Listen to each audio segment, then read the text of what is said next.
Honda Supra Fit New. Selamat datang di channel saya. Tonton video ini sampai akhir. Ini unit Honda Supra Fit New dengan keadaan seperti ini. Apa yang akan Anda lakukan dan Anda bayangkan dengan unit sepeda motor ini? Intinya saya hanya berpesan, jangan pandang sebelah mata sepeda motor apapun itu bentuknya. Intinya sebelum saya memperbaiki sepeda motor ini, saya hanya berpesan, jangan pernah pandang sebelah mata kondisi sepeda motor apapun bentuknya. Kenapa saya bilang seperti itu? Ketika kita sebagai mekanik memandang sebelah mata kondisi unit sepeda motor, misalkan seperti ini, maka jiwa kita sebagai mekanik tidak akan meresap ke bagian daripada unit ini. Makanya hargai setiap unit sepeda motor apapun kondisinya dan apapun bentuknya.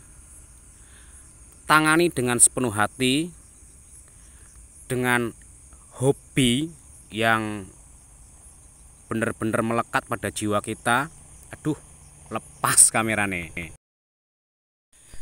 Intinya unit Supra Fit ini mesin hidup, namun ketika dingin itu susah sekali untuk dinyalakan.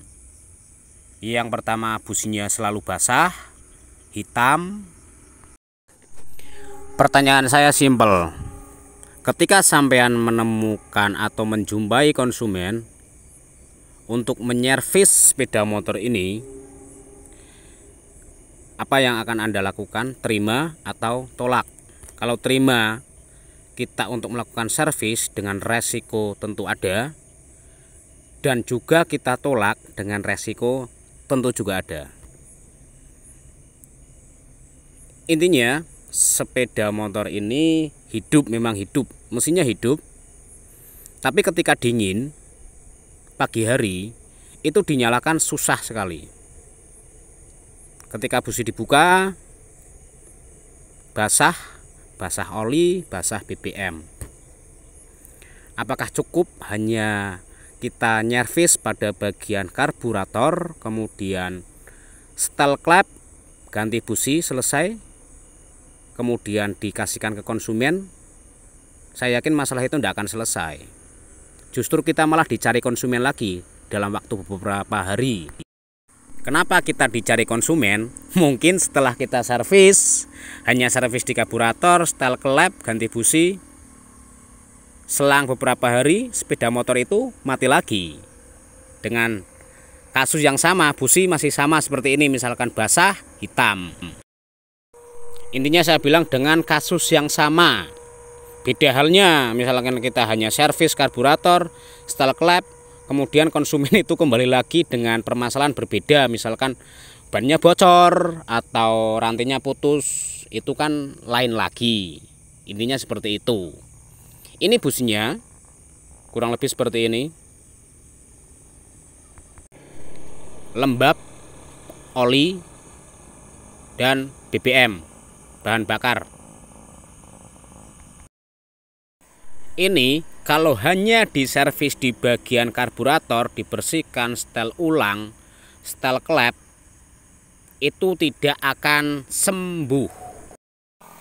Kenapa saya bilang seperti ini? Yang pertama, berdasarkan pengalaman dari berpuluh-puluh unit yang pernah saya tangani. Ini di bagian busi. Nah, ini di bagian lubang busi. Secara fisik seperti ini ya. Makanya tadi di awal saya bilang, menyatulah dengan unit yang akan kita kerjakan atau tangani, dan pahami setiap fungsi daripada part yang menempel di engine atau di sepeda motor lah. Ini ada cara tersendiri untuk mengecek di bagian seher apakah mengalami kelembapan, kurang lebih seperti ini, memakai katembat atau korek-korek kuping. Makanya saya bilang kalau kita hanya servis semprot cleaner karburator dari lubang moncong depan ini dengan dalih kadal membersihkan bagian ruang bakar, itu tidak akan menyelesaikan masalah. Ya memang bener kan, yang pemahaman masyarakat kan servis pakai cleaner karburator, semprot ke bagian karburator dengan tujuan untuk membersihkan bagian ruang bakar. Makanya saya tidak percaya. Itu hanya akan membuang, intinya membuang sia-sia uang yang Anda punya untuk membayar jasa seorang mekanik. Ketika kita nyemprot cleaner injeksi atau cleaner karbu dari karburator, itu tidak akan maksimal. Tidak akan maksimal di bagian ruang bakar, di bagian ujung seher lembab, itu tidak akan maksimal. Kenapa? Karena beriringan dengan mesin menyala dengan gerakan piston naik turun, tidak akan maksimal. Kecuali kita semprot dari lubang depan busi ini dengan posisi seher di posisi TMA, kita semprot, kemudian kompresor, semprot kompresor, dan kotoran keluar dari lubang busi ini mungkin 75% atau 80% hasilnya lumayan. Hasilnya lumayan dalam arti membersihkan kerak walaupun tidak secara keseluruhan di bagian ruang pembakaran gitu loh. Nah, satu-satunya cara ya cek di bagian kop ini, cek di bagian klep,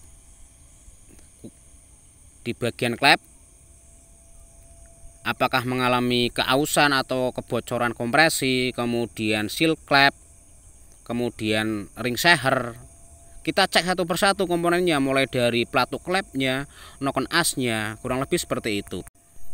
Intinya kita berikan pemahaman kepada konsumen. Kalau konsumen keberatan, ya kita berikan pemahaman gitu loh. Ini ya, saya praktekkan caranya dan lihat hasilnya, kurang lebih seperti ini. Di bagian ruang pembakaran itu, lihat dengan teliti. Lihat ini apa yang akan terjadi. Nah, kurang lebih seperti ini. Ini lembab dari oli yang tidak terbakar secara sempurna di bagian ruang seher. Apakah hanya cukup dengan semprot cleaner karbu kemudian kompresor, semprot cleaner karbu kompresor? Iya, di bagian seher mungkin bersih, tetapi kita tidak tahu di dalam klepnya mungkin mengalami kebocoran kompresi, seal klepnya bocor. Komponen itu kan mempengaruhi oli itu masuk ke bagian ruang pembakaran. Ini saya coba lagi yang masih bersih biar tidak dikira hoak. Ini yang masih bersih ya. Ini hanya edukasi saja. Semua, baik itu mekanik ataupun konsumen. Nah, kurang lebih seperti ini. Ini kalau hanya disemprot cleaner injeksi atau cleaner karburator, itu tidak akan bersih, justru malah hasil dari pembakaran cleaner karbu itu akan menempel juga di bagian ruang pembakaran. Logikanya kan seperti itu. Logikanya loh ya, logika. Ya terserah panjenengan kalau mau memperdebat argumen saya dan sampean punya argumen sendiri ya silahkan. Kalau saya tidak mau terima resiko. Lebih baik saya jelaskan ke konsumen, Pak atau Bu, kondisi sepeda motornya seperti ini. Saya mau servis, tapi ketika nanti beberapa hari lagi trouble, ya tolong jangan komplain saya. Intinya saya sudah menjelaskan atau menjabarkan permasalahan kompleks pada unit kendaraan konsumen gitu loh. Kurang lebih kan seperti itu. Jadi kita kerja itu secara sistematis. Dan kita tidak selalu disalahkan oleh konsumen gitu loh. Oke, langsung saja ke tahap pembongkaran di bagian engine depan.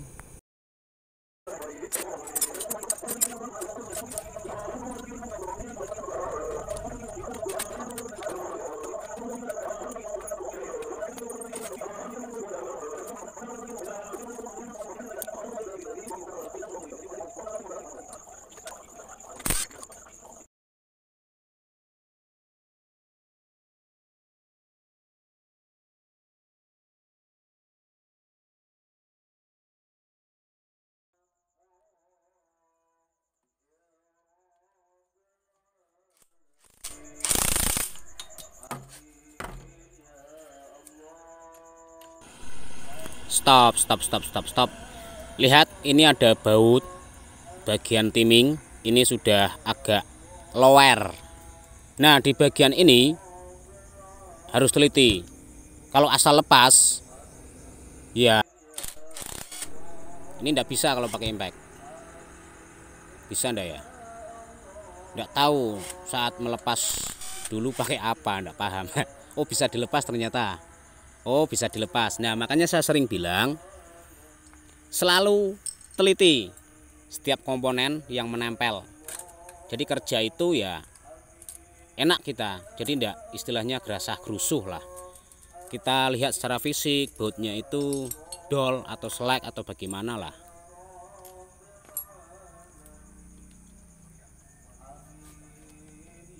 Dan untuk pelepasan di bagian headnya itu kalau bisa menyilang seperti ini ya. Tujuannya itu agar tidak melintir atau melengkung lah istilahnya. Kemudian untuk ringnya juga diperhatikan, ada 4 buah ring. Ada 4 buah ring. Yang satu itu warna kuning, itu letaknya di bagian jalur sirkulasi oli di bawah sebelah kanan. Jangan sampai kebalik, jangan sampai salah saat pemasangan, karena berbeda jenisnya. Yang 3 biji itu logam baja, yang 1 biji itu logam kuningan. Yang logam kuningan ini penempatannya di bagian kanan bawah, tepat di jalur sirkulasi pompa oli. Kalau salah ya sudah bocor terus pasti.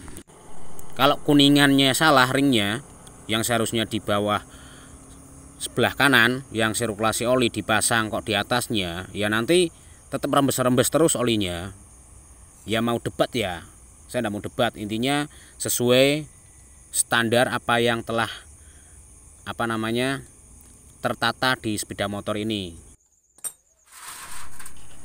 Ini ada 3 buah ring yang dari logam baja dan 1 dari logam kuningan. Nah, ini yang logam kuningan ini letaknya di sebelah bawah kanan, tepat di jalur sirkulasi pompa oli. Kalau ini salah bisa fatal. Jadi hal sekecil apapun bisa diperhatikan, jangan sampai salah, kurang lebih seperti itu. Saya pun sama, belajar dari pengalaman sendiri atau pengalaman pribadi lah. Ini 3 buah ring baja dan satunya jenis kuningan ya. Ini hanya untuk memberikan informasi dan pemahaman. Siapa tahu penonton saya ini yang masih pemula, bukan saya merendahkan atau menghina, hanya memberikan informasi dan edukasi. Ini akan saya buka di bagian kopnya. Perhatikan, saya buka di bagian kopnya. Perhatikan apakah sesuai dengan tadi di awal ada kelembapan. Ini real belum saya buka sebelumnya, saya tidak mau membuat konten. Intinya ini hanya sebuah edukasi. Ini benar-benar bermasalah di bagian kopnya. Nah, kurang lebih seperti ini. Jadi prediksi saya atau feeling saya 99% bermasalah di bagian headnya. Di bagian headnya ini ada lembab oli. Dari mana oli ini masuk? Bisa dari seal clamp, bisa dari ring seher yang sudah mengalami kelonggaran, atau dari liner atau boringnya yang sudah baret atau luka, bisa dari boss clamp oblak atau kocak itu loh. Oke ya, bisa dipahami. Dan satu lagi, bisa karena saluran pernafasan atau saluran hawa mampet, sehingga kompresi itu dia menembus ke bagian celah-celah ring seher. Ini di bagian X, kurang lebih seperti ini, di bagian lubang knalpotnya. Nah ini ya, ketika kita servis hanya di bagian karburator, setel kelap, kemudian semprot cleaner injeksi, hanya semprot cleaner injeksi dari lubang karburator dengan alasan untuk membersihkan bagian ruang bakar, asumsinya kan seperti itu tidak akan bersih maksimal. Itu akan menambah debit kotoran itu semakin menempel di bagian seher ini gitu loh. Masuk akal enggak argumen saya ini? Nah, ini kotorannya kurang lebih seperti ini. Ketika kerak atau endapan sisa dari pembakaran yang tidak terbakar secara sempurna, kemudian kita semprot pakai cleaner karburator atau cleaner injeksi, itu tidak akan bersih. Jelas tidak akan membersihkan bagian ruang pembakaran. Kenapa saya bilang seperti ini? Berdasarkan pengalaman pribadi, setelah beberapa tahun dan berpuluh-puluh unit yang sudah sering saya kerjakan. Ya, solusinya seperti ini, dan kita berikan pemahaman kepada konsumen. Cok, baute dolonyot kabeh. Duh. Baute gawe ngelu. Bentar ya. Kita lepas dulu pakai kunci T. Nah, ini yang saya bilang harus teliti, tidak boleh gerasa-gerusuh. Tidak segala hal itu bisa dikerjakan secara otomatis. Tidak semua bisa pakai impact, harus pakai manual gitu loh. Kalau hanya sekedar mencari uang, ya motor ini cukup saya servis. Yang penting karbu bersihkan, klep setel, dan tidak peduli apapun yang terjadi nanti pada konsumen, entah itu mati lagi atau trouble lagi. Dengan dibawa lagi ke tempat kita, nanti kita vonis lagi di spare part lainnya. Ya sudah, berarti sampai titik sini pengalaman kita sebagai mekanik gitu loh. Itu menurut saya pribadi loh ya, bukan saya menghujat, mohon maaf.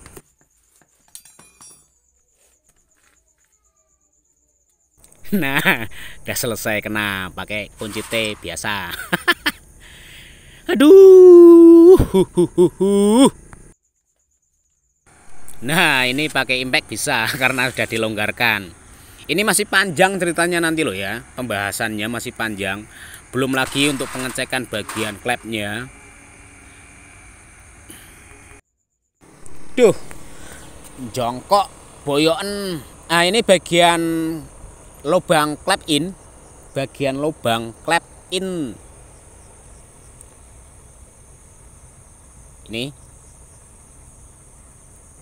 ada beberapa hal ya ketika di bagian seher ini lembab oli. Yang pertama dari ring seher, dari seal klep, kemudian saluran lubang pernafasan. Ini tahap pengecekan di bagian sektor head atau bagian kop ya. Cara melepasnya ya sudah bisa lah. Kalau mukul ya pakai perasaan, kalau mukulnya tukang batu ya beda lagi nanti kesannya. Ini saya pengecekan di bagian kopnya untuk ngecek bagian pelatuk klep dan bagian nokon as dulu. Secara rinci atau secara kontinu lah. Ini bisa dilepas pelatuk pen pelatuknya pakai baut 12 bisa, tapi untuk jenis Honda ini biasanya ringan, tidak seperti jenis pada unit Yamaha harus pakai tracker biasanya. Ini untuk pengecekan di bagian pelatuk klepnya dulu, apakah mengalami keausan. Aus di sini itu dalam arti oli tidak naik ke bagian head. Entah itu ada goresan di bagian nokon as atau ada goresan di bagian pelatuknya gitu loh. Jadi ya seperti ini cara saya menyelesaikan sebuah kendaraan yang menurut pribadi saya, ini motor kalau hanya diservis itu akan trouble lagi dalam jangka waktu beberapa hari. Nah, ini untuk pelatuk klepnya. Untuk pelatuk klepnya yang satu namanya masih bagus dan yang satunya sebentar. Ini sudah mengalami keausan atau terkikis lah. Yang disebabkan mungkin oli tidak masuk ke bagian head atau pernah kekurangan oli atau kehabisan oli. Nah, kurang lebih seperti ini. Nah, ada jeglongan Ada jeglongan seperti ini. Ini ya, kalau bagian ini tidak usah diganti, bisa diperbaiki dengan cara digerinda atau dihaluskan lagi. Tetapi kalau misalkan yang satu masih bagus, berarti hanya satu yang mengalami masalah, ini tidak usah diganti nanti. Cukup dihaluskan lagi, diperbaiki lagi, digerinda, kemudian diamplas sampai persisi, nanti hasilnya bagus lagi.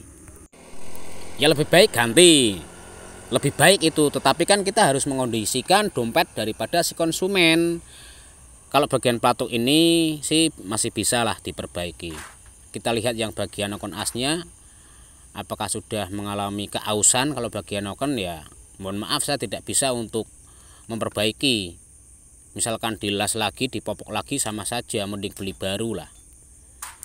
Untuk bagian okon as, sebentar saya lap. Untuk bagian okon asnya masih bagus, belum ada tanda-tanda terkikis atau goresan. Berarti memang fix ini pernah kekurangan oli, entah itu kehabisan oli atau kekurangan oli lah, atau bahkan oli tidak naik ke bagian sirkulasi head. Ya, ini masih bagus. Kemudian untuk laharnya, untuk bearingnya juga masih layak pakai, belum terlalu oblak. Untuk laker yang kecil juga sama, masih bagus.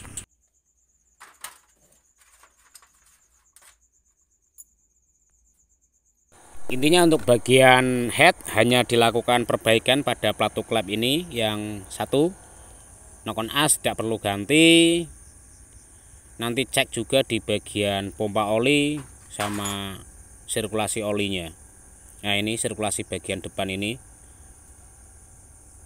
Nah ini maaf. Nah yang sebelah, nah ini sirkulasi pompa oli dari kalter bagian tengah. Aduh, cok tiba meneh. Kemudian ini pengecekan di bagian klepnya. Ini tahap yang sangat-sangat vital untuk pengecekan di bagian kompresi. Apakah klepnya ini mengalami kebocoran atau apa? Kalau saya cek atau tidak sama saja, karena nanti juga akan saya sekur ulang. Intinya saya akan mengecek di bagian bos klepnya, apakah sudah longgar atau oblak. Itu.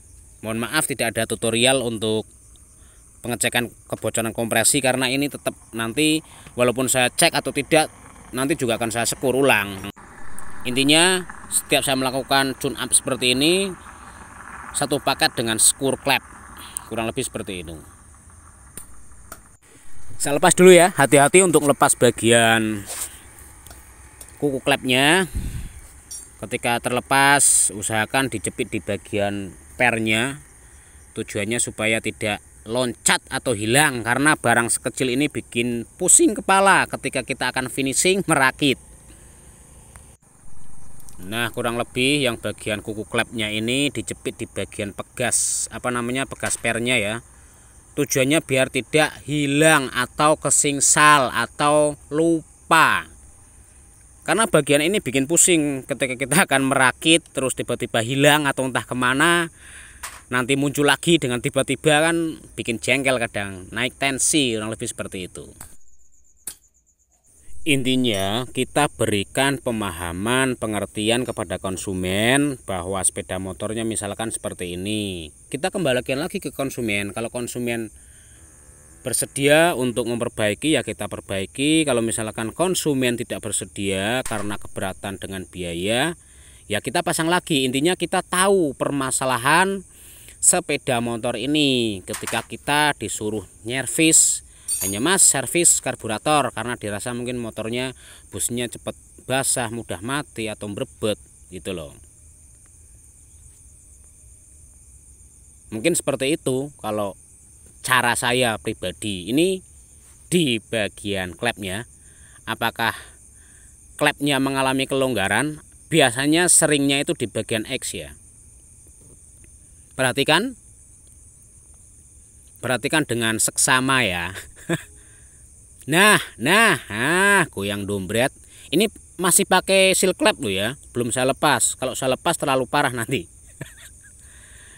Tidak percaya silahkan praktekkan sendiri, buktikan sendiri. Cara goyangnya itu atas bawah loh ya, bukan kanan kiri. Kenapa bukan kanan kiri? Kok maju mundur? Karena posisi daripada kuku klep itu kan di depan.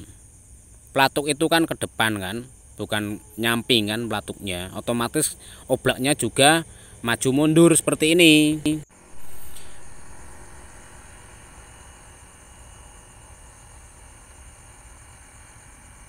Ini untuk yang in, nah oblak ya. Nah kurang lebih seperti ini. Ini sangat berpengaruh. Yang pertama di bagian suara itu ada yang kasar, ngiklik gitu. Kemudian seal clamp cepat mengalami keausan karena bagian batang klepnya ini longgar, oblak. Secara kontinu atau terus menerus pasti ada pengaruhnya. Nah kurang lebih seperti ini, maju mundur. Nah ini sudah longgar.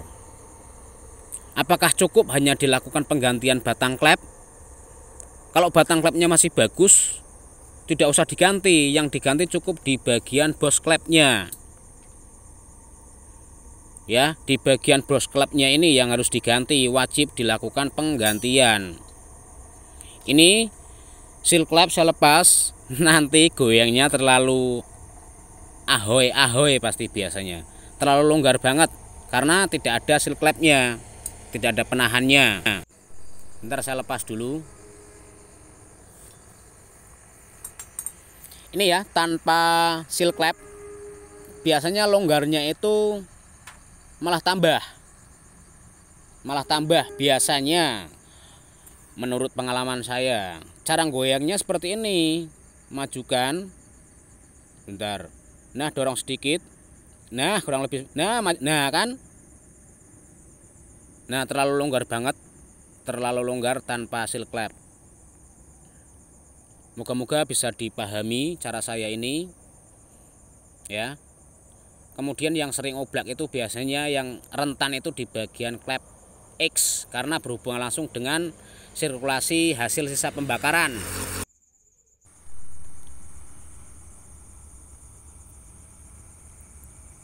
Ini berarti wajib dilakukan penggantian di bagian bos klep. Misalkan tidak diganti bagaimana ya, tidak masalah.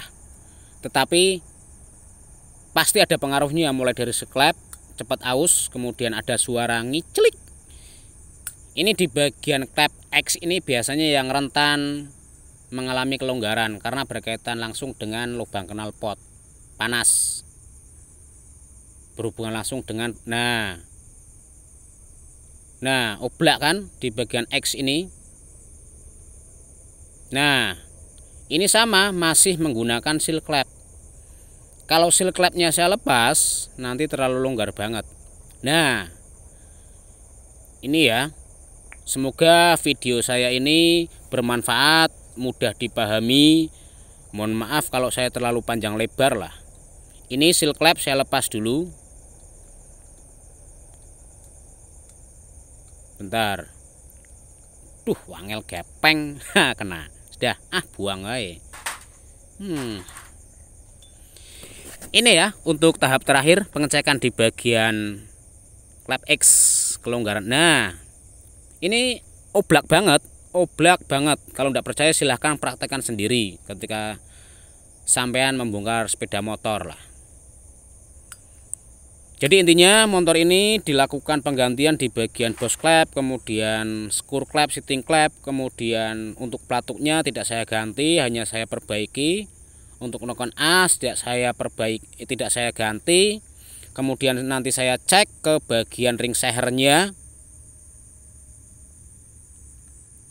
Nanti di video selanjutnya, karena ini durasinya sudah terlalu panjang, biar tidak membosankan dan mudah dipahami. Terima kasih.